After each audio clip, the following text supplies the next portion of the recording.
dar início à nossa aula. Senhor Deus, te agradecemos, Pai, a oportunidade de estarmos aqui neste domingo. Te agradecemos a liberdade que temos de poder estudar a Tua Palavra. Te agradecemos, Pai, também a oportunidade que temos de ter nascido nessa época em que temos a Palavra de Deus à nossa disposição. Te pedimos agora por esta aula que o Senhor possa falar a nós, nos revelar a Tua vontade, através do estudo desse tão importante tema, que possamos aplicar em nossas vidas. Nos ilumina, apesar da nossa finitude, apesar do pecado que nos cega, que Teu Santo Espírito se comunique com o nosso Espírito, nos revelando essas sabedorias. Assim nós te oramos em nome do Senhor Jesus. Amém. Pessoal da projeção, se possível, eu gostaria que fosse projetado aqui também na frente o telão, aqui na minha frente.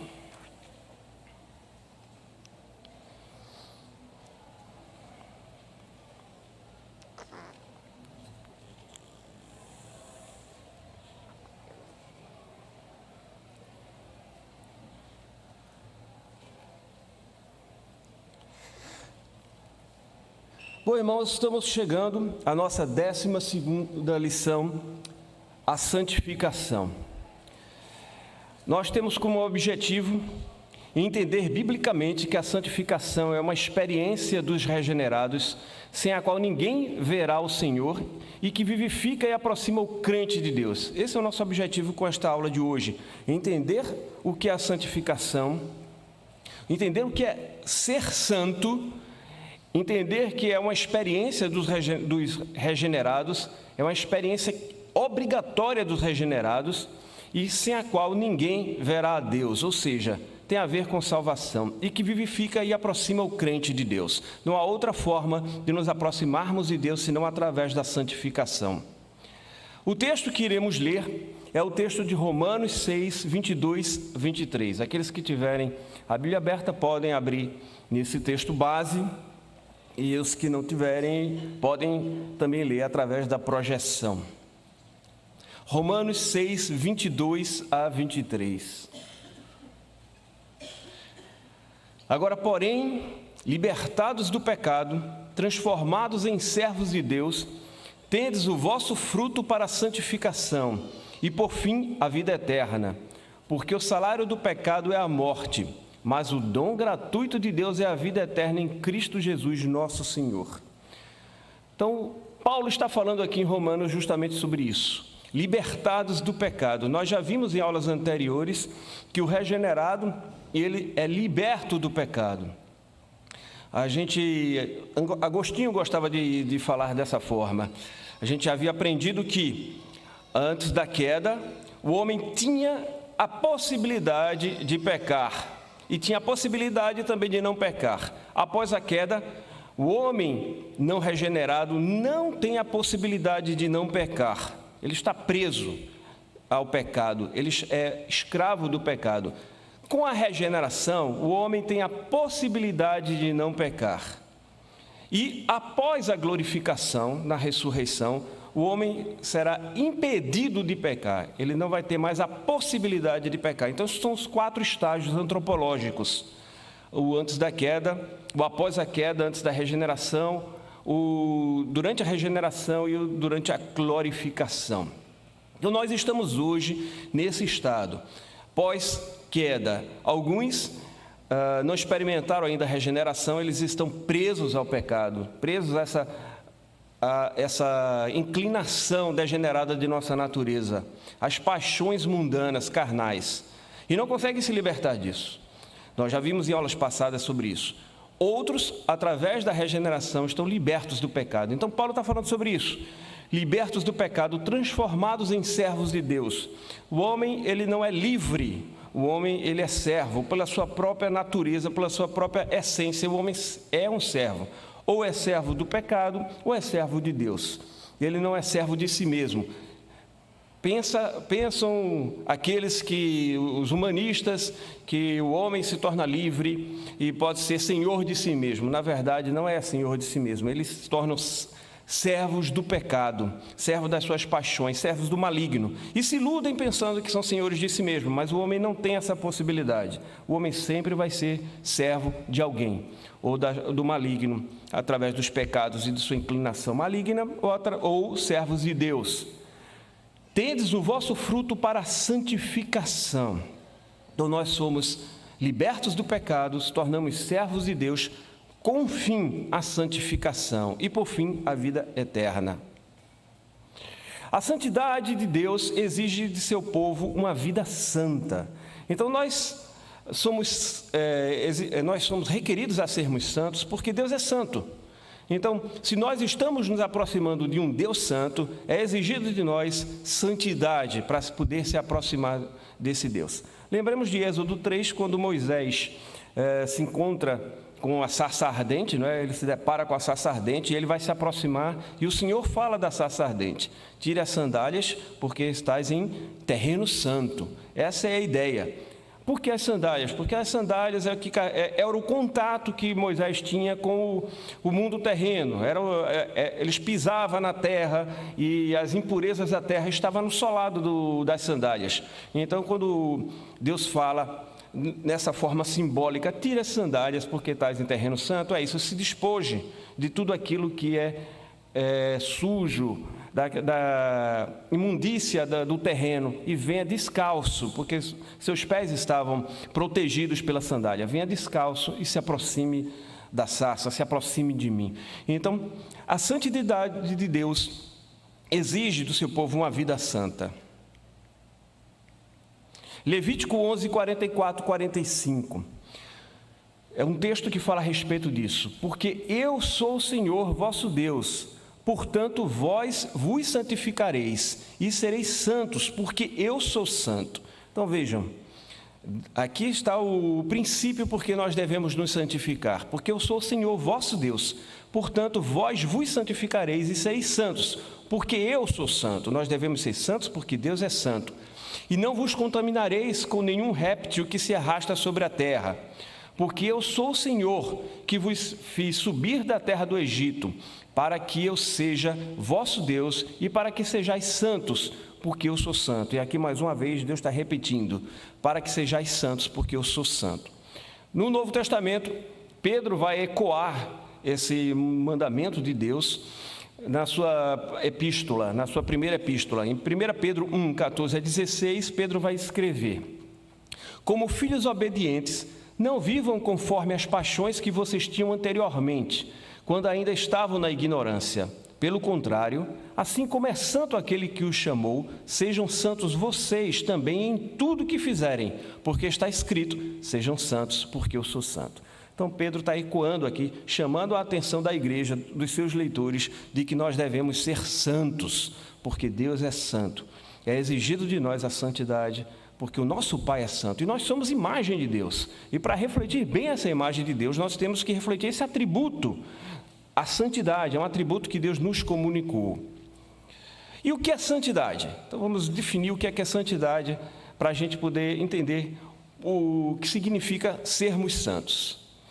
Como eu falei anteriormente, Deus tem vários atributos. Então, um dos seus atributos, aliás, um grupo de seus atributos são chamados atributos incomunicáveis. É incomunicável porque Deus não comunica as suas criaturas. E comunicar aqui quer dizer transmitir. Deus não transmitiu na criação esses atributos às suas criaturas. Quais são eles? São os atributos que têm a ver com a natureza divina de Deus.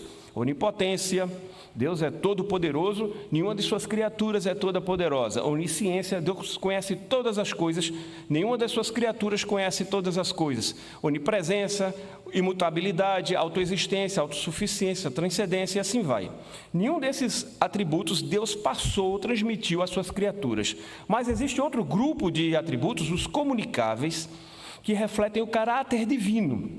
Esses Deus transmitiu a uma de suas criaturas, que é o homem, através da imagem de Deus. Nós portamos a imagem de Deus e, como portadores da imagem de Deus, nós recebemos esses atributos divinos, que eles são originalmente de Deus, mas que foram comunicados a nós, transmitidos à humanidade, para que pudéssemos refletir a Deus como imagem de Deus. Quais são eles? Amor, Então Deus é amor, mas o homem ama também. E originalmente, antes da queda, esse amor era perfeito. O amor perfeito de Adão para com Deus, o amor perfeito de Adão para com Eva, a sua esposa, o amor perfeito de Adão para com a criação, como sendo aquele que deveria dominar sobre a criação e dominar como Deus domina sobre a criação, um domínio em amor. Bondade, Deus é bom e o homem também tem essa capacidade de exercer bondade. Misericórdia, Deus é misericordioso, o homem tem capacidade de exercer misericórdia também. Graça, Deus é gracioso e o homem também tem a capacidade de fazer algo por graça, algo despropositalmente, ser altruísta. Paciência, Deus é paciente, o homem também tem essa capacidade de ser paciente. Justiça, Deus é justo e o homem tem capacidade de exercer justiça e de praticar a justiça. E santidade, Deus é santo e o homem também tem essa capacidade de ser santo. Acontece que, com a queda, a imagem de Deus foi distorcida e nós não perdemos esses atributos, mas eles ficaram maculados. Então, hoje o homem ama, mas esse amor é imperfeito. Tanto que o objeto é imperfeito do amor. Muitas vezes o objeto do amor não é mais Deus, mas sim ídolos que o homem cria, e também a si mesmo, e também até quando ama outra pessoa ou comanda a criatura, esse amor se torna imperfeito por causa do pecado que macula esses atributos. E do mesmo jeito com todos os outros atributos, bondade, misericórdia, graça, paciência e justiça, todos eles foram afetados pela queda, inclusive a santidade. E o homem perdeu esse estado de santidade com a queda. Por isso que os regenerados são chamados a resgatar cada um desses atributos. Resgatar o amor, resgatar a bondade, resgatar a misericórdia, resgatar a graça, resgatar a paciência, resgatar a justiça e resgatar também a santidade. Então, a santificação é o resgate desse atributo comunicável de Deus. Desta vez, embora a manifestação desses atributos ainda esteja maculada pela presença do pecado, mas nós não somos mais dominados pelo pecado, não somos mais escravos do pecado e podemos então buscar em Deus e exercer cada um desses atributos, inclusive a santidade, de forma perfeita. Então, podemos e devemos buscar a santidade. Fomos predestinados para sermos santos. Então, a predestinação, ela tem um intuito, não só a vida eterna, mas também a santificação. É o que diz, então, a palavra de Deus em Efésios 1, 3 a 5. Ele voltou aqui. Efésios 1, 3 a 5. Bendito Deus e Pai de nosso Senhor Jesus Cristo, que nos tem abençoado com toda sorte de bênçãos espirituais nas regiões celestiais em Cristo, assim como nos escolheu nele antes da fundação do mundo. Então fomos escolhidos em Cristo antes da fundação do mundo, para quê? Para sermos santos e irrepreensíveis perante ele. Então, nós fomos escolhidos, predestinados para sermos santos e irrepreensíveis. Ser santo e irrepreensível não quer dizer não pecar, não quer dizer não cometer pecado algum. A gente vai desenvolver isso mais adiante, mas eu já estou adiantando, para que não haja confusão. Quando se fala irrepreensível, não é aquele que em algum momento da vida vai ser repreendido por alguma falta.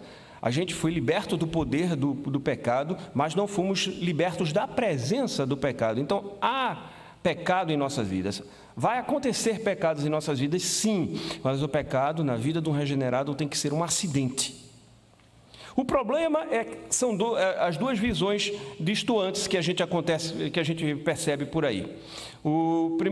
A primeira visão é o seguinte, é que o homem, mesmo o homem salvo, regenerado, por causa da presença do pecado, ele está pecando o tempo todo. Então, já vi algumas orações em que os irmãos oram dizendo: Senhor, nos perdoa, porque a cada minuto, a cada segundo, nós estamos pecando. E, espera se a gente está pecando a cada minuto, a cada segundo, nós não somos livres do pecado. O pecado é uma constante em nós. E não é isso que a Bíblia fala. A Bíblia fala que a gente está livre do domínio do pecado. Se nós estamos livres do domínio do pecado, não podemos estar pecando a cada minuto, a cada segundo, não. O pecado tem que ser um acidente na vida do homem. O outro lado é justamente achar que a gente não vai pecar porque a gente está regenerado e que nós não pecamos mais, podemos estar livres realmente, completamente do pecado, atingimos a perfeição. Então são dois lados, dois extremos que não refletem a realidade bíblica. A realidade bíblica sim é que o regenerado ele vai ainda estar na presença do pecado e vai acontecer momentos de pecado, mas que esses momentos devem ser um acidente.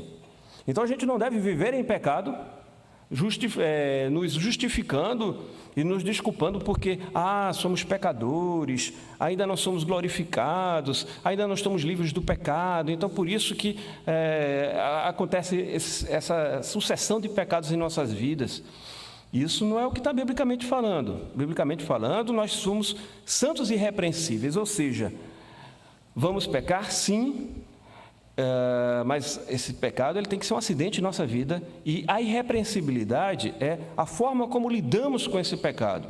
E vamos ver mais adiante, a forma como lidamos com esse pecado é o reconhecimento, a confissão, a reparação, o pedido de perdão e a luta para não repetirmos aquela prática. É uma luta constante. E o que é santificação? Vimos o que é santidade, agora vamos ver o que é santificação.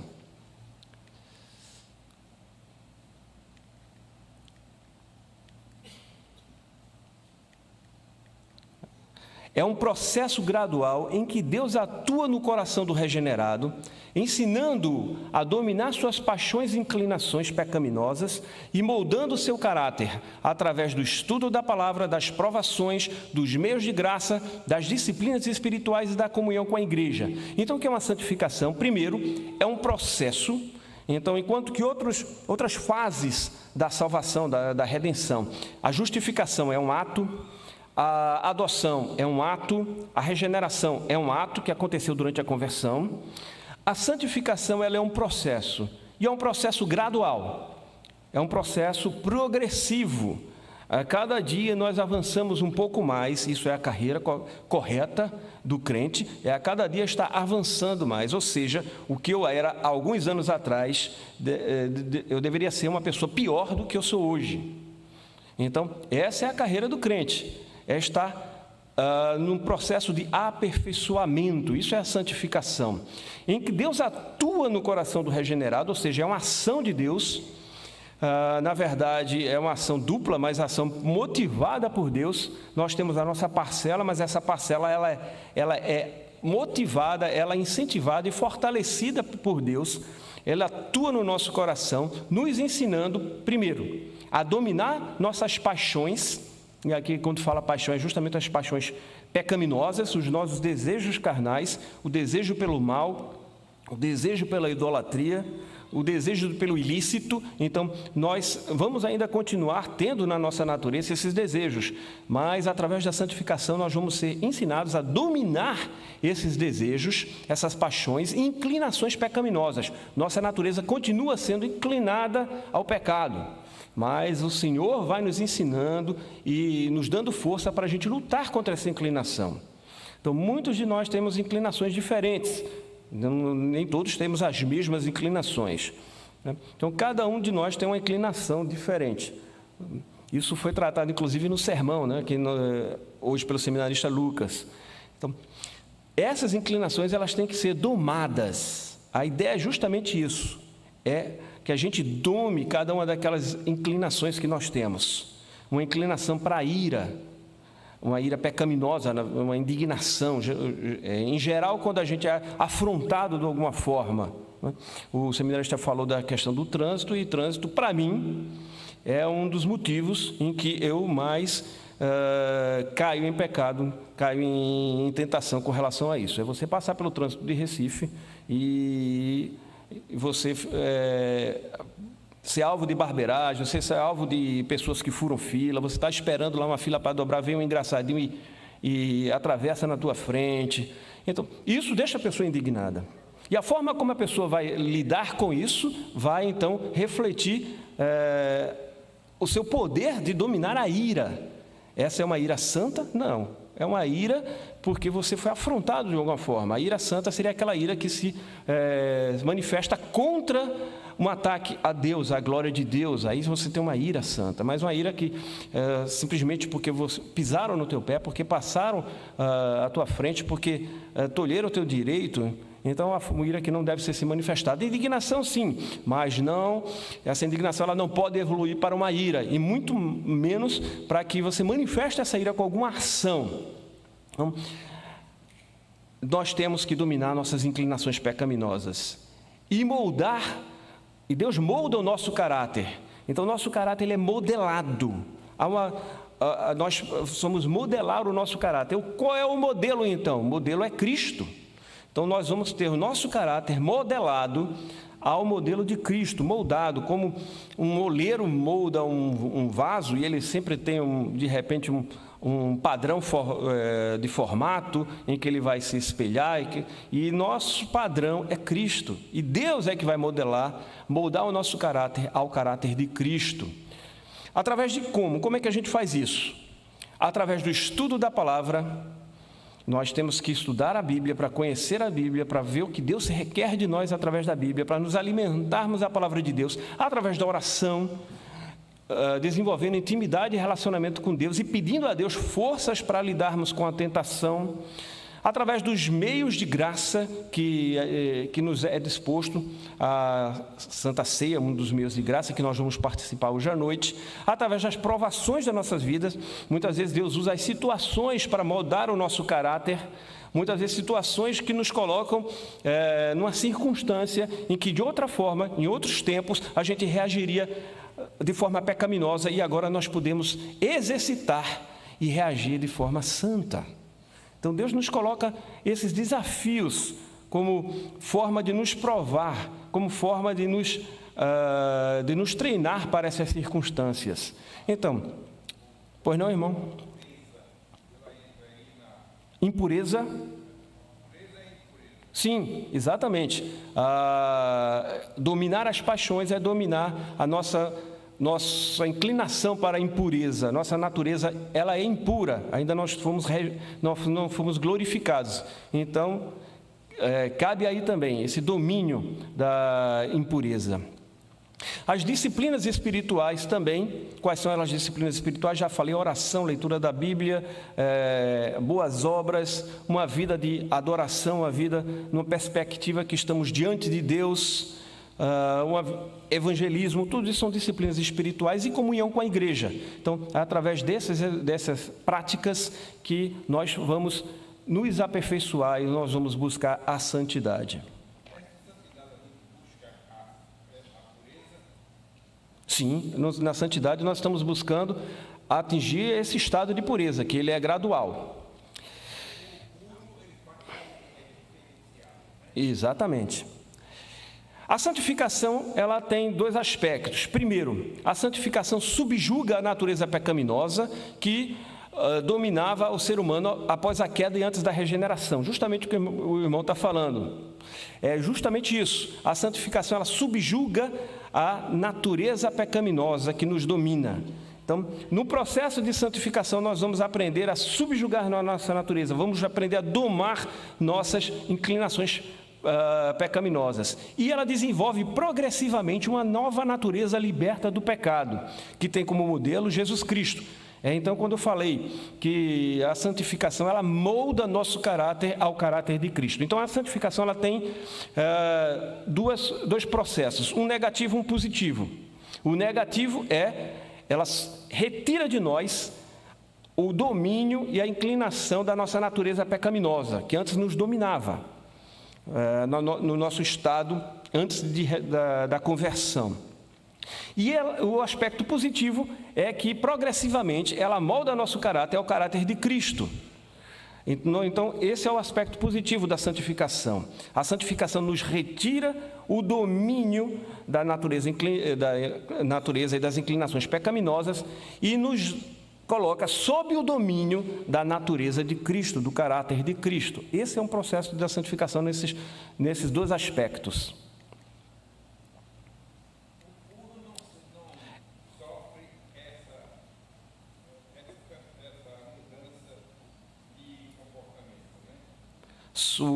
sofre no sentido de que é um processo e sempre a gente vai estar lutando contra essas inclinações, mas cada vez mais, se corrermos atrás da santificação, cada vez mais progredindo nesse processo. Efésios 4, 22 a 24, exemplifica bem isso.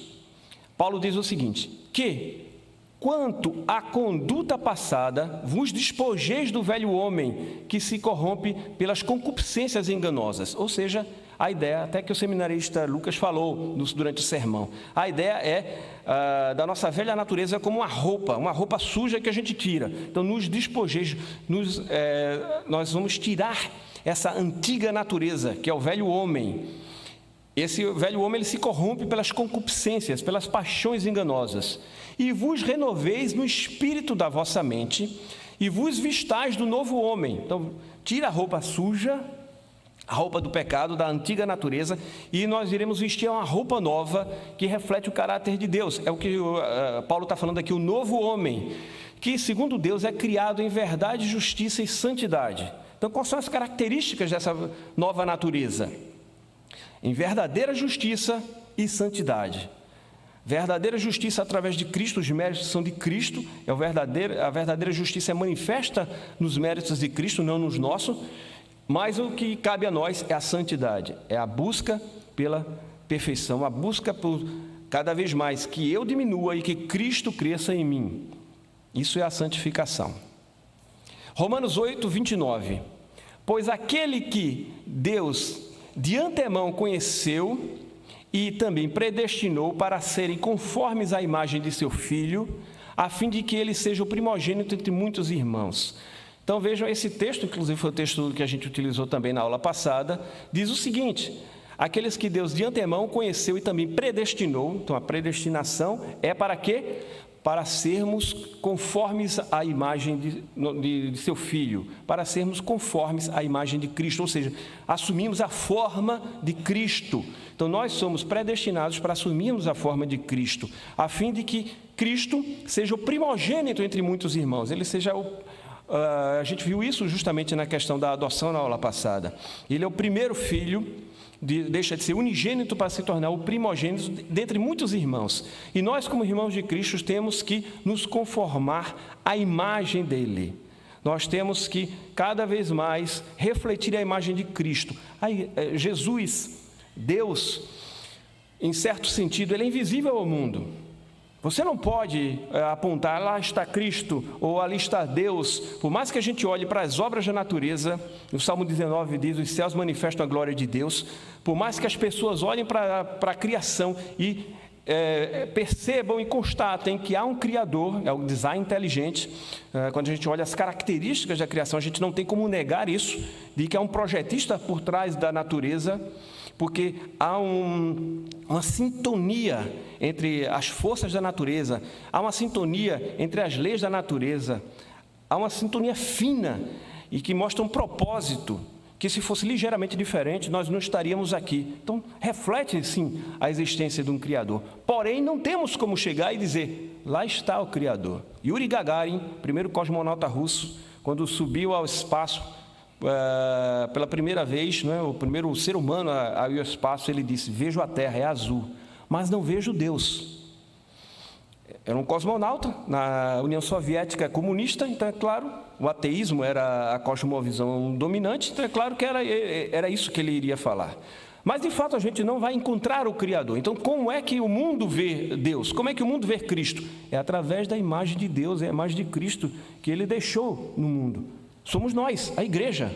Então a forma como o mundo vai enxergar a Deus, como o mundo vai enxergar a Cristo, é através do seu povo, através de nós. Nós vamos refletir Deus, nós somos os emissários, nós somos os procuradores de Deus aqui na terra. Então temos que refletir o caráter de Deus. Por isso, o pós-modernismo e o ateísmo têm crescido muito no nosso mundo. Vejam que a progressão do pós-modernismo e do ateísmo ocorre majoritariamente, exclusivamente no mundo ocidental. E o mundo ocidental é o herdeiro do cristianismo. Isso não acontece muito no mundo oriental. Mas por quê?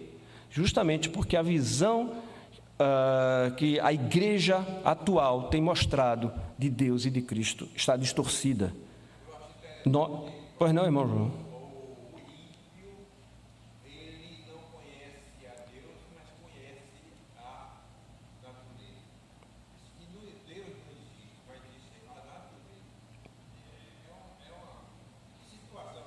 Exatamente, justamente porque ele não conhece a Deus, e a forma como ele teria de conhecer a Deus é através da igreja, mas hoje, majoritariamente, a igreja cristã, salvo um pequeno rebanho que nós fazemos parte, está mostrando um espantalho do que é o Evangelho, e não o verdadeiro Evangelho. Então, o Deus que está sendo apresentado, o Cristo que está sendo apresentado, é um espantalho do Cristo e do Deus bíblico.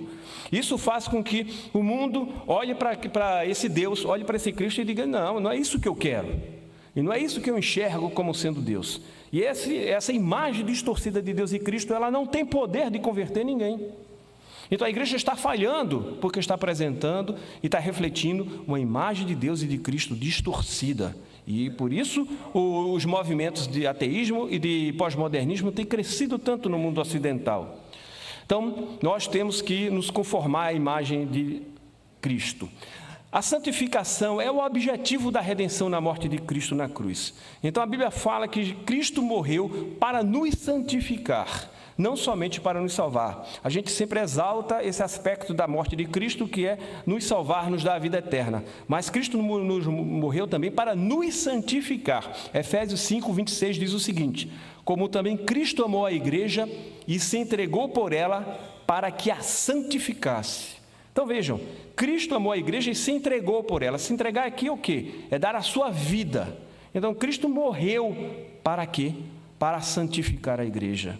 Ele não morreu apenas para nos salvar, a salvação de fato é o objetivo final, mas também um dos objetivos que conduz, que reflete a salvação, é justamente a santificação. Então Cristo morreu para nos santificar.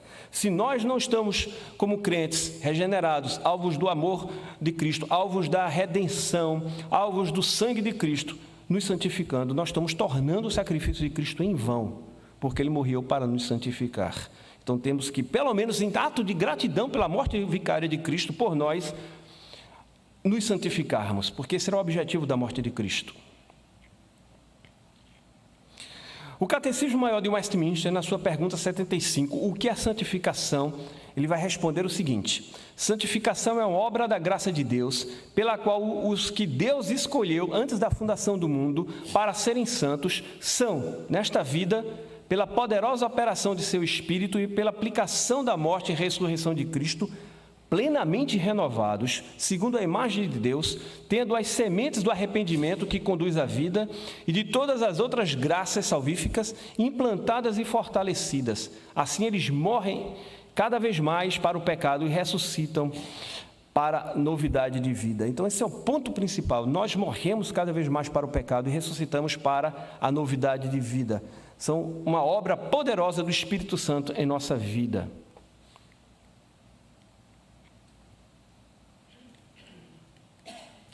A santificação, então, ela se inicia por ocasião da conversão.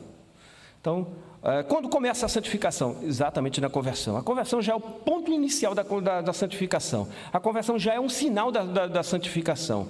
Porque o fato de enxergarmos as realidades espirituais, enxergarmos-nos como pecadores, entendermos que precisamos do perdão de Deus, entendermos que precisamos nos converter a Cristo e mudar de atitude e abandonar o pecado, já é um sinal de conversão. Então ela começa por ocasião da conversão, mas é claro que ninguém se converte e a partir daí tem sua vida transformada. De uma hora para outra a água é transformada em vinho. Não é isso que acontece, é um processo. De imediato, algumas práticas sim devem ser abandonadas.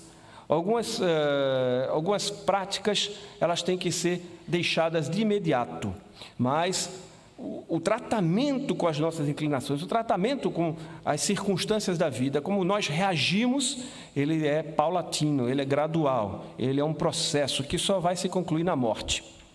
E se desenvolve durante toda a vida, então só é concluído durante a morte. Então, ninguém ache que você vai concluir o processo de santificação. Você vai ter a vida toda para ter esse processo. é um processo contínuo e crescente. Então, é um processo que não tem interrupção e ele é progressivo, ele é crescente. Como eu falei, a cada dia nós temos que ser melhores do que no dia anterior. A cada dia nós temos que ter mais vitórias sobre o pecado do que nós tínhamos antes. Esse é um processo contínuo e crescente, que exige de nossa parte. Então nós temos uma participação. O que é que exige de nós? Esforço. Sim, é um esforço você domar a sua inclinação pecaminosa, é um esforço você domar seu caráter, que ainda é um caráter que reflete a presença do pecado, é um esforço você ficar o tempo todo refletindo sobre como agir, é um esforço você ficar o tempo todo meditando em como deve reagir às circunstâncias da vida, obediência à palavra de Deus, por isso que exige de nós conhecimento da palavra de Deus, renúncia às inclinações e às paixões, por isso que exige de nós oração para buscarmos forças em Deus, para podermos renunciarmos aos nossos desejos, e zelo, exige de nós cuidado em cada momento de nossa vida, para que a gente não relaxe, a gente não deixe então que as paixões nos dominem por falta de zelo. Por meio da santificação expressamos nossa gratidão pelo amor de Deus, pela morte de Cristo por nós, fidelidade e consagração ao Senhor. É assim que nós seremos fiéis e consagrados a Deus, é através da santificação. A santificação, ela ocorre na ordem da salvação. Já falei na aula passada sobre a Ordo Salutis, né? Ordem da salvação em latim. É um conceito reformado que foi desenvolvido durante a época da Reforma e que mostra que a salvação se dá em várias etapas. Acontece a primeira etapa, a eleição de Deus na eternidade, antes da fundação do mundo. Já vimos algumas passagens que mostram isso. Aconteceu pontualmente na história com a expiação. Jesus morreu em um momento específico da história, na plenitude dos tempos, no primeiro século de nossa era, e na nossa vida vai acontecer o seguinte: no momento que nos convertemos, ocorre então o chamado de Deus, a vocação eficaz, em que a gente responde positivamente. Nós somos regenerados, é um ato, nós somos convertidos, é um ato também que vai exigir de nós a fé da conversão, que é motivada pelo Espírito Santo, e o arrependimento de nossos pecados. Nós somos justificados, ou seja, a culpa pelo pecado que nós tínhamos, ela é retirada de nós. Justificação é justamente isso, a culpa é transferida a Cristo, a cruz de Cristo é um ato de Deus, e nós somos santificados, que é um processo que vai acontecer com dois agentes. Deus, o primeiro agente, e nós, o segundo agente. Deus, um agente ativo, nós, o agente passivo, mas que ainda agimos. Passivos à vontade de Deus, e passivos à força que Deus nos dá. O que cabe a nós é pedir que Deus nos fortaleça, e que o ponto final é a glorificação na eternidade. Então, essa é a ordem da salvação, e a santificação entra nesse quadro, justamente nesse processo, após a justificação, a conversão e a regeneração, e antes da glorificação. A santificação é um processo... foi demais. A santificação é um processo que nunca termina enquanto estamos na nossa vida terrena. Provérbios 4,18 diz o seguinte: mas a vereda do justo é como a luz da aurora, que vai brilhando mais e mais até ser dia perfeito. Isso aqui é uma analogia com relação à vida do justo. Vereda é o caminho do justo, né? Então, a vida do justo, ela é como a luz da aurora, que sai da noite, em que há trevas, tudo escuro, e de repente vai começando a clarear com a vinda da aurora, e vai aumentando o seu brilho, brilhando mais e mais até ser dia perfeito. Esse dia perfeito, a ideia de perfeito aqui no grego é dia pleno, é quando já o dia clareou completamente, o sol já apareceu, já está iluminando tudo. É claro que, biblicamente, quando acontece o dia perfeito, é o dia da nossa morte. A gente morre, então, no dia perfeito. Mas durante toda a nossa vida, a nossa vereda tem que ser então como o amanhecer, cada dia mais, cada momento mais clareando. Não pode retroceder, né? Não pode ter um momento claro, um momento escuro, ou então clarear e depois voltar a escurecer. Tem que ser um processo progressivo. A santificação é um ato de amor e obediência a Deus. Então nós temos duas motivações na santificação: amor e obediência. Amor a Deus e obediência aos seus mandamentos. Um não pode se dissociar do outro, porque quando nós temos só amor, nós temos o antinomismo, ou seja, se nós só exaltamos o amor a Deus sem a obediência, nós temos o antinomismo, que significa a negação da lei. É o que acontece com algumas linhas doutrinárias de certas denominações evangélicas, que elas ressaltam muito o amor de Deus e a graça de Deus, em detrimento também da justiça de Deus e do zelo de Deus e da santidade de Deus.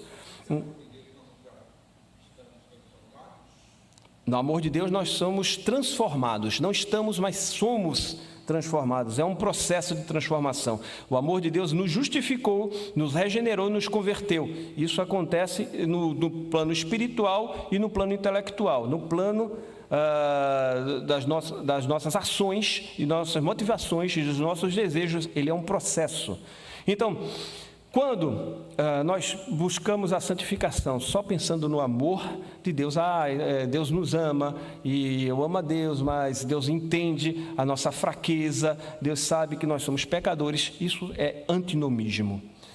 Por outro lado, se nós ressaltamos somente a obediência, nós vamos cair no legalismo. Voltou, foi demais aqui. Nós vamos cair no legalismo, ou seja, obedecer só por obedecer, sem ser por amor a Deus. Isso vai cair no legalismo. Vai ser a gente vai tentar provar a Deus que nós somos bons, porque nós deixamos de fazer certas coisas. Eu não faço isso, eu não faço aquilo. Então, é uma tentativa de autojustificação. Isso cai no legalismo. Pessoas que acham que porque não fazem determinadas coisas, elas são justificadas. Isso é legalismo. Então a gente tem que ter bem consciência do que é a santidade. A santidade não é simplesmente deixar de fazer algo, é nos mudarmos ao caráter de Cristo e conhecermos a Bíblia para saber o que significa isso.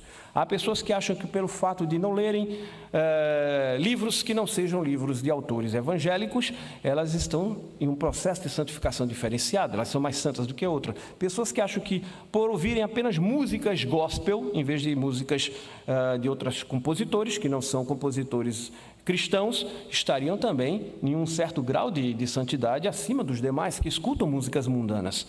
Não é isso, isso é legalismo. Pessoas que acham que a santidade é simplesmente deixar de fazer algo, é um ascetismo e não santidade. Era o que acontecia com os ascetas, os monges, né? Que deixavam o convívio com outros seres humanos, deixavam o convívio social para poderem se achar mais santos porque estavam isolados do mundo. Esse isolacionismo não reflete santidade. Esse isolacionismo reflete autojustificação, legalismo. A santidade é você estar inserida no meio, na sua cultura, inserida no meio social, que certamente não é o meio social majoritariamente cristão, a não ser que você seja pastor, ou você missionário, ou nem missionário, porque o missionário tem que estar no meio dos ímpios mesmo, pregando o evangelho. Mas a não ser que você esteja dentro de um trabalho eclesiástico, você vai estar no meio profissional, majoritariamente ímpio, em que você tem que atuar lá e ser a imagem de Deus lá. Então, a santidade, ela reflete muito mais do que deixar de fazer certas coisas. Tem que ser conhecido não por aquele que não ouve música mundana, nem o que não lê livros não cristãos, mas sim pela forma como você reage nas circunstâncias da vida, fazendo com que as pessoas olhem para você e dizem, essa pessoa tem algo de diferente, porque no tratar com as outras ela é bondosa, ela é calma, na forma como resolve conflitos, ela é sábia. Ela não dá luz à ira, ela é ética. Então, a pessoa vai olhar para você de uma forma diferente, vai entender por que você age daquela forma, quando o mundo todo age de forma diferente. Então, só amor, antinomismo, só obediência, legalismo. Vamos ao próximo.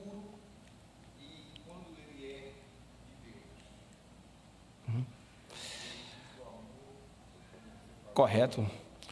Todo crente é santo. Não existe um crente que não seja santo. Então, essa ideia de que, eu me converti, mas a santificação ainda não começou a operar em mim, está errado. Você se converteu, você é santo. A santificação já tem que estar operando em você. Não existe crente que não seja santo. Existem, claro, crentes em diferentes etapas da santificação. Aqueles que têm mais carreira na vida cristã, certamente estarão numa etapa à frente daqueles que iniciaram a carreira cristã recentemente. Também há uma questão de velocidade, a forma como você encara o processo de santificação, buscando mais de Deus, buscando mais das disciplinas espirituais, vai fazer com que esse processo seja mais acelerado do que outros que relaxam mais nesse processo. Mas não existe crente que não seja santo. Todos os crentes, eles são santos. A santidade é uma característica do crente. Se você vê uma pessoa que se diz convertida, que se diz crente, eu sou do Senhor, mas que ela não reflete santidade, desconfie, porque a árvore ela é conhecida pelos seus frutos. Isso não é julgar as pessoas. Julgar é aplicar uma pena, é dar um veredito, mas é sim, realmente fazer um reconhecimento. A Bíblia nos ensina a fazer isso.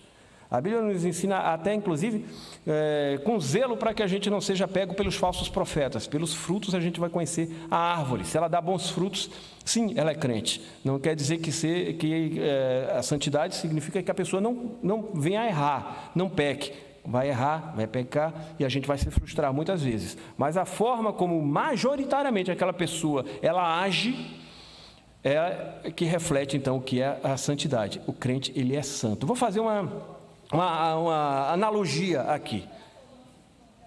Pois não.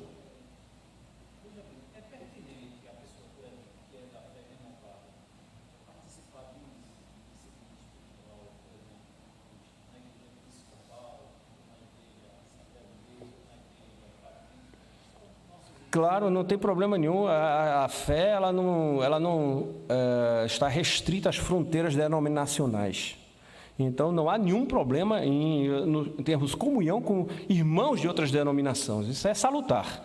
Apenas que a gente só tem que ter um certo, digamos assim, discernimento de entender, e discernimento a gente vai buscar com aprofundamento no estudo da Bíblia, de entendermos até onde é uma prática bíblica e quando começa, então, a ser um costume humano. Ou seja, a gente tem que discernir em qualquer denominação, até na nossa mesmo, aonde está aquilo ali, tem fundamento bíblico e aonde não tem fundamento bíblico. Paulo fala isso dos crentes bereanos, né, que ao ouvirem uma pregação iam nas escrituras e conferiam se de fato as coisas eram assim. Então, não tem nenhum problema nos congregarmos, participarmos com outros irmãos de reuniões, de círculos, de cultos em outras denominações. Apenas temos que ter o cuidado de examinarmos tudo à luz das Escrituras e entendermos que determinadas coisas elas têm amparo bíblico, outras não. E a gente respeita o pensamento divergente, mas é claro, nós não vamos absorver. E isso não só em outras denominações, mas na nossa também. Nós temos igrejas presbiterianas dentro da nossa denominação que não têm práticas litúrgicas, não têm práticas de púlpito, não têm ensinos que são pautados nas Escrituras, são ensinos de homens, ensinos filosóficos, mas que não têm amparo bíblico. E isso não está, nossa denominação não é isenta desses problemas. Todas as denominações possuem esses problemas. E a gente tem que nos aprofundarmos no estudo bíblico e buscarmos sabedoria através da oração para podermos entender, sermos sábios e discernirmos quando a pregação, quando o ensino, quando o conselho ele é motivado biblicamente ou quando ele é motivado por filosofias ou por pensamentos humanos. Voltamos então aqui à analogia que eu queria mostrar com relação ao crente como sendo santo. Eu vou pegar aqui a analogia recente. Nós tivemos no semestre passado, uma tragédia no Brasil, que foi aquelas inundações no Rio Grande do Sul. E eu vou contar uma história alegórica, claro, em que uma família foi pega para uma inundação repentina e ela estava dentro daquele carro e os pais e uma criança. A criança estava no cinto, no banco de trás, os pais estavam no banco da frente e quando a água veio, repentinamente tomou o carro e começou a crescer, o nível da água começou a crescer. E os pais e a criança ficaram desesperados, porque se continuassem dentro do veículo, iriam morrer. Então, vem um corpo de bombeiros, vem as pessoas ao redor e conseguem livrar o pai, conseguem livrar a mãe da família. Mas a criança estava no banco de trás com um cinto de segurança e ela está prestes a morrer. Esses somos nós. Estamos no mundo atolados pela água do mundo, pela impureza dessa água. Vejam que a água não é cristalina, a água barrenta, e certamente essa água se misturou com a água do esgoto, e provavelmente é uma água que transmite doenças, uma água que não se deve beber, e é claro que uma pessoa nesse estado vai inalar, aliás, vai beber, né, a água diversas vezes, porque é uma catástrofe e ela está tentando se salvar, mas está presa ao veículo que está afundando. Mas é uma pessoa e consegue tirar ela. Esses somos nós. Nós estávamos presos dentro de um carro que está afundando no lamaçal, na água podre, e que se continuássemos lá nós iríamos morrer, de fato. Mas alguém veio, tirou o cinto, nos salvou e nos resgatou. E agora nós estamos salvos. Mas nem tanto. É claro que aquela criança que estava ali, ela está salva da morte iminente. Porque se ela permanecesse no carro, poucos minutos ela estaria morta, porque a água estava subindo, o carro estava afundando, ela iria morrer afogada naquela água. Mas a forma como ela foi tirada desse lamaçal ainda exige dela certo cuidado. Essa é a criança. Se ela permanecer do jeito como está, ela vai morrer também. Porque as impurezas que estão no corpo dela são prejudiciais à saúde dela. Aquela lama é uma lama infectada por tudo de ruim que aquela água trouxe do esgoto. Então é preciso que aquele que o salvou também limpe essa criança.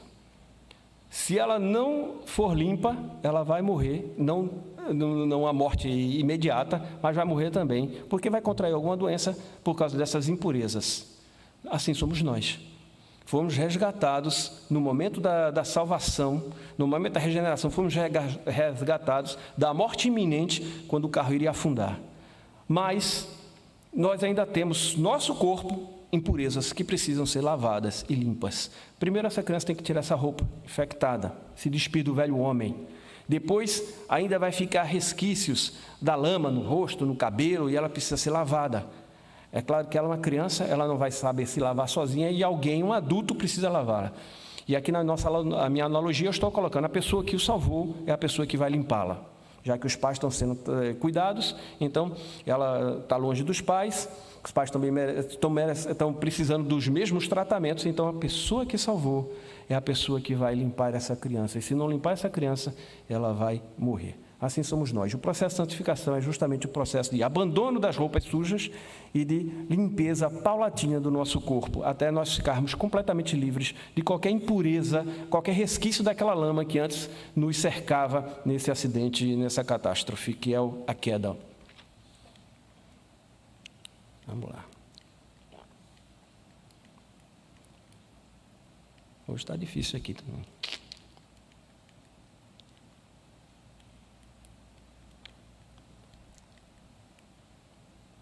Pronto. Santo não é influenciado pelo mundo, santo influencia o mundo. Então, se nós somos santificados, nós não podemos ser influenciados pelo mundo, nós não podemos absorver a cultura mundana. Isso não quer dizer que nós não devemos estar inseridos na cultura humana. Sim, nós não devemos nos afastar do mundo. A passagem bíblica, inclusive, que nós vamos ler aqui, ela vai dizer muito bem isso, Mateus 5,14, vocês são a luz do mundo, ou seja, essa luz do mundo significa a luz que brilha no mundo, então nós temos que estar no mundo para brilharmos. Então, essa é a analogia, nós somos a luz do mundo, não devemos estar fora do mundo. De que adianta você ter uma vela em que não vai iluminar nada? A vela, por exemplo, daqui a pouco, quando a gente sair, meio-dia, debaixo desse sol de Recife, está tudo encandeando, o próprio sol está encandeando e eu vou acender uma vela, não vai ter efeito algum. Então, a vela dentro de um local iluminado não tem efeito algum. A vela tem que estar num lugar escuro, para ela fornecer luz, iluminar o ambiente. Essa é a ideia. Então, o crente ele tem que estar no mundo, mas iluminando o mundo. E a analogia da luz, ela é bem interessante, porque a luz ela não é influenciada pelas trevas. A luz, quando colocada num quarto escuro, ela não vai apagar, porque as trevas vão encobrir a luz. É o contrário. É a luz que vai eliminar as trevas, é a luz que vai clarear o ambiente e vai expulsar as trevas. A gente tem que ser assim. Nós, no ambiente em que fomos inseridos, colocados, na cultura onde tivemos, nós temos que influenciar o mundo. Nossa luz tem que brilhar. E não nossa luz tem que ser ofuscada pelas trevas que nos encobrem.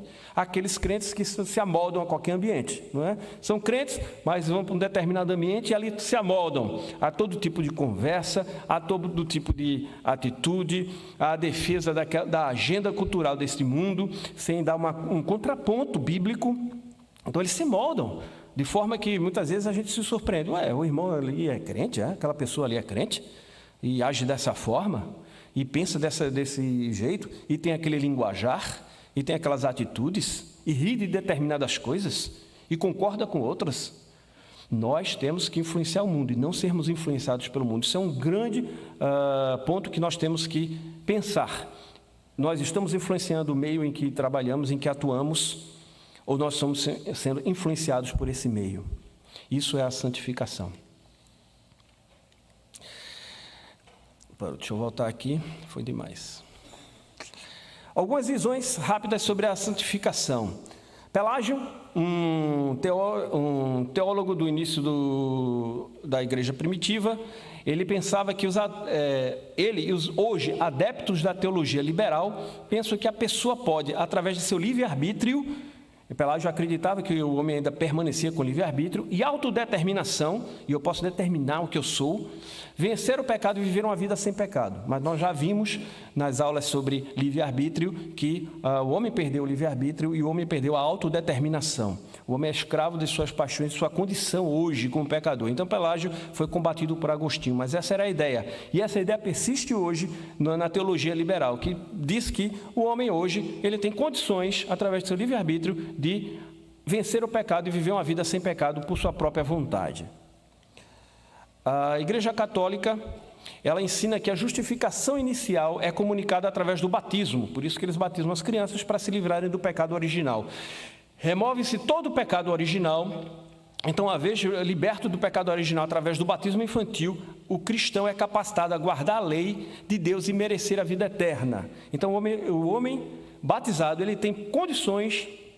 Ele é resgatado do livre-arbítrio, ele tem condições de obedecer a Deus, porque o pecado original já foi tirado dele com o batismo. Por isso que os católicos batizam as crianças, que não é a mesma motivação de nós, presbiterianos, quando batizamos nossas crianças. São batismos diferentes, apesar de ser batismos infantis, são batismos diferentes. Segundo os católicos, algumas pessoas, os santos, que eles chamam santos, aqueles que receberam a canonização do Papa, fazem mais obras boas do que precisam para ser salvas. Então, ele vai fazendo obras, vai botando ali no cofrinho, já conseguiu o preço para comprar minha salvação, mas eu continuo fazendo mais, aí vou fazendo uma renda extra. E quando tem essa renda extra, o que sobra pode ser aplicado na conta de outras pessoas que não têm obras suficientes para que elas possam ser salvas e sair do purgatório mais cedo. Por isso o católico, ele reza um santo, porque esse santo tem mais obras santas acumuladas que pode conferir a ele. Então ele pode se beneficiar das obras praticadas por outros santos. Isso está na teologia católica. John Wesley e os teólogos da tradição wesleyana ensinam que a santificação é a segunda obra da graça. A primeira, a conversão, a segunda seria a santificação, que acontece imediatamente quando o crente a recebe pela fé. Essa obra da graça envolve a destruição total da natureza pecaminosa para que o crente seja limpo do pecado original ou depravação e trazido para um estado de devoção plena a Deus e amor, sem egoísmo pelo próximo. Então, para a tradição wesleyana, alguns da tradição wesleyana, eles acreditam que o crente, ele pode chegar a um estado de perfeição ainda nessa vida. A perfeição é definida como amor perfeito e comunhão com Cristo sem rompimento. Aquele que chegou a esse estado de santificação não comete nenhum pecado voluntariamente. Essa segunda obra da graça é chamada de a santificação inteira. Então, eu vou dizer, não só alguns teólogos de tradição wesleyana, mas hoje nós temos em todas as denominações pessoas aderindo a essa teologia que não tem base bíblica, de que na vida terrena, pessoas podem conseguir, de alguma forma, chegar a um estado de perfeição que podem dizer que não pecam mais.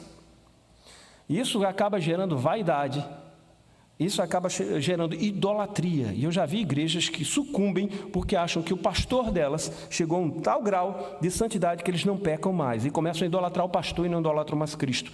Não enxergam mais no pastor uma figura que deveria enxergar um homem vocacionado por Deus para guiar o povo de Deus, mas que comete falhas, que é suscetível a erros, porque a presença do pecado age sobre eles também. Os pastores de nossos púlpitos, pelo menos aqui na igreja, sempre ressaltam isso. São tão pecadores como nós. E por isso que nós temos que ser vigilantes ao que é pregado, porque pastores cometem falhas. E cabe a nós termos discernimentos. Mas aqueles que enxergam isso em determinadas pessoas, ser um pastor, pode ser um presbítero, pode ser um diácono, pode ser um obreiro, pode ser um homem santo, respeitado da igreja, e acaba cometendo idolatria. Certa vez, discutindo sobre um determinado assunto que me foi levado, né, eu fui questionado por alguém sobre um assunto doutrinário, teológico, e eu expus a verdade bíblica, expus como a Bíblia enxergava aquele assunto, e a pessoa disse, mas o pastor fulano pensa diferente, ele disse diferente. Eu disse, bom, é o pastor falando e a Bíblia falando. Mas o pastor disse. Então, na cabeça daquela pessoa, colocando numa balança, a palavra do pastor tem mais valor do que o que estava escrito na Bíblia. Então, isso gera idolatria, nós temos que ter cuidado. Então, esse estado de perfeição, ele não ocorre nessa vida, embora a cada dia nós temos que estar mais e mais afastados da presença do pecado, mas não plenamente afastados. A santificação, ela produz humilhação, ela não produz vaidade. É o que Jesus registrou em Lucas 18, 10 a 13. 2 homens foram ao templo para orar, um era fariseu e outro era publicano. Os fariseus a gente conhece, aquela classe de sacerdotes, né, que eram legalistas e sua característica eram a arrogância de dizer que obedeciam à lei de Deus, obedeciam os mandamentos divinos e obedeciam também à lei dos homens, a Mishnah, e tinha uma série de regras e eles obedeciam todas, e eles se envaideciam por causa disso. Então olha a oração do fariseu. O fariseu ficou em pé e orava de si para si mesmo, desta forma: ó Deus, graças te dou porque não sou como os demais homens, roubadores, injustos e adúlteros, nem ainda como este publicano, jejuo 2 vezes por semana e dou o dízimo de tudo que ganho. Isso não é santidade. Pessoas que se enxergam melhores que as outras porque fazem ou deixam de fazer determinadas coisas, eu sou melhor do que fulano porque eu dizimo todos os meses, eu sou melhor do que fulano porque eu não roubo, porque eu não adultero, porque eu não minto, porque eu não trato mal as pessoas. Isso é vaidade, e vaidade é um pecado, é um dos principais pecados, é o pecado que derrubou o anjo que hoje nós conhecemos como Satanás. Então, você deixar de fazer determinadas coisas e se envaidecer por causa disso, você não fez nada, você praticou um pecado, a vaidade. A verdadeira santificação, ela produz humilhação, é a oração do publicano. O publicano, estando em pé, longe, não queria nem se aproximar, nem mesmo ousava levantar os olhos para o céu, mas batia no peito dizendo: ó Deus, tem pena de mim, porque sou pecador.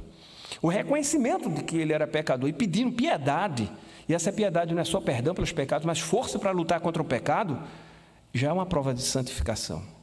Então, entre aquele que deixava de fazer um bocado de coisa, não roubava, não era injusto, não adulterava, mas se envaidecia disso, e aquele que fazia isso, mas pedia encarecidamente, genuinamente a Deus que o livrasse dessa natureza, quem é o santo? É o publicano, que reconhece isso e que se humilha diante de Deus. Então, santificação, ela produz humilhação. A santificação só é possível com o auxílio divino. Eu vou demais aqui. Deixa eu voltar aqui. Salmo 19, 12 a 14. A santificação só é possível com o auxílio divino. Quem há que possa discernir as suas próprias faltas? A pergunta do salmista, né? Quem pode discernir as próprias faltas? Quem tem sabedoria para isso? Deus que tem sabedoria. Por isso que ele pede: absolve-me, Senhor. Ele está falando com Deus. Absolve-me das que me são ocultas. Exatamente, o homem correto, o homem santo, ele sabe, eu não posso discernir as minhas próprias faltas, então peço sabedoria e peço ao Deus que me absolva daquelas que são ocultas, aqueles pecados não intencionais, aqueles pecados que eu cometo e nem percebo, mas que eu sei que eu cometo, então absolve-me das que me são ocultas. Também dos pecados intencionais, guarda o teu servo. Então, ele sabe que também comete pecados intencionais. E pede, guarda o teu servo, que eles não me dominem. Então, o que o salmista está pedindo é justamente isso. Ele sabe que esses pecados vão acontecer. Por isso, também dos pecados intencionais, guarda o teu servo, que eles não me dominem. Ele sabe que vai praticar, mas pede que esses pecados não dominem o servo. Então seria irrepreensível e ficarei livre de grande transgressão. Então vejo que irrepreensibilidade aqui na Bíblia não quer dizer a falta do pecado, mas sim a falta do domínio do pecado. O salmista está aqui dizendo que, uma vez que os pecados intencionais não irão dominá-lo, ele se torna irrepreensível. Não quer dizer irrepreensível aquele que não vai pecar, mas aquele que não é dominado pelo pecado. Que as palavras dos meus lábios e o meditar do meu coração sejam agradáveis à tua presença, Senhor, rocha minha e redentor meu. Esse é o desejo dele, que a conduta dele seja agradável ao Senhor. A santificação é a experiência dos regenerados. Então, só é santificado aqueles que são regenerados. Um ímpio não vai ser regenerado. Os que são eficazmente chamados regenerados, tendo sido neles criado um novo coração e um novo espírito, são, além disso, santificados real e pessoalmente pela virtude da morte e da ressurreição de Cristo, pela sua palavra e pelo seu espírito que neles habita. Está na Confissão de Fé de Westminster. E nós temos uma passagem de Gálatas 5:24 para amparar isso. Os que pertencem a Cristo Jesus crucificaram a carne com suas paixões e seus desejos. Então, nós que pertencemos a Cristo, nós fomos crucificados em Cristo. Mas crucificados o quê? A nossa carne, aqui significa carne, não é o meu corpo físico, não é o dualismo platônico, do gnosticismo. A carne aqui significa a inclinação pecaminosa. E mais adiante ele até destrincha isso, com suas paixões e seus desejos pecaminosos. Então, nossa natureza carnal foi crucificada em Cristo. Nós morremos para o velho homem e nós nascemos como novo homem. A santificação é uma experiência sem a qual ninguém verá o Senhor.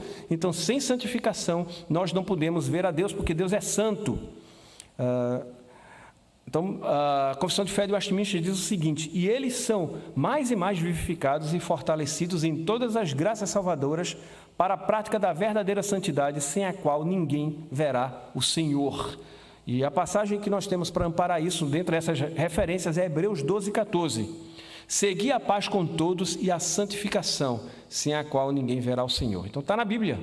Sem santificação nós não veremos a Deus. Significa que o crente ele tem que perseguir a santificação, senão ele não verá a Deus. E ver a Deus é que implica na vida eterna. Então nós não veremos a Deus se não nos buscarmos a santificação. Porque o verdadeiro crente ele busca a santificação. Aquele que não busca a santificação engana a si próprio, ele não é crente. Terceiro ponto. A santificação é a experiência que vivifica e aproxima o crente de Deus. Então, o domínio do corpo do pecado é neles de todo destruído. As suas várias concupiscências são mais e mais enfraquecidas e mortificadas, e eles são mais e mais vivificados e fortalecidos em todas as graças salvadoras. 2 Coríntios 7:1. Amados, uma vez que temos essas promessas, purifiquemo-nos de tudo que o contamina, tudo que contamina o corpo e o espírito, aperfeiçoando a santidade no temor de Deus. Então, a santificação é uma experiência que vivifica e aproxima o crente de Cristo. É gradual, como aqui está dizendo. Aperfeiçoando é um processo.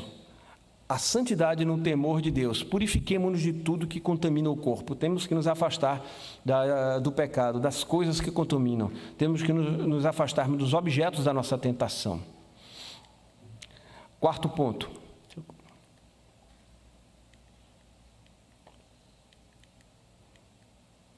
A santificação é uma experiência que provoca uma contínua luta entre carne e espírito.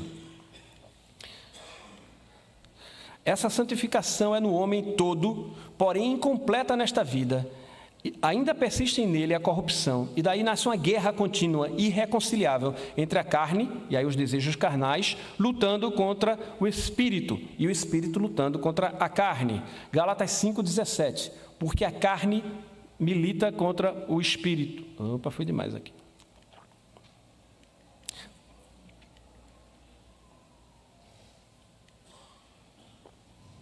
Porque a carne luta contra o espírito e o espírito luta contra a carne, porque são opostos entre si, para que vocês não façam o que querem. Então vejam que há uma guerra constante, e a gente está nessa guerra.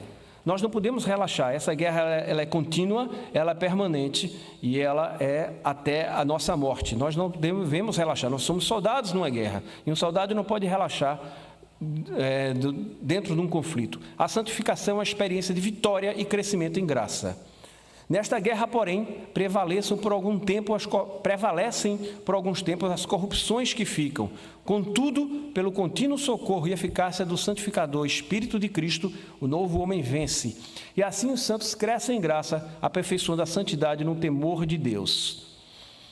Romanos 6,14, porque o pecado não terá domínio sobre vós, pois não estáis debaixo da lei, mas debaixo da graça. Então nós já vencemos essa guerra, apesar de estarmos ainda em batalha, nós já vencemos a guerra em Cristo Jesus.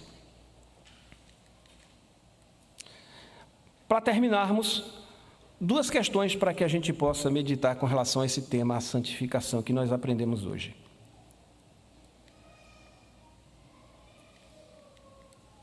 Primeiro, biblicamente a santificação, além de ser compreendida, deve ser buscada, e além de ser buscada, deve ser vivida. Então, nós já entendemos agora o que é santificação, nós já entendemos o que é santo, o que é ser santo, compreendemos isso.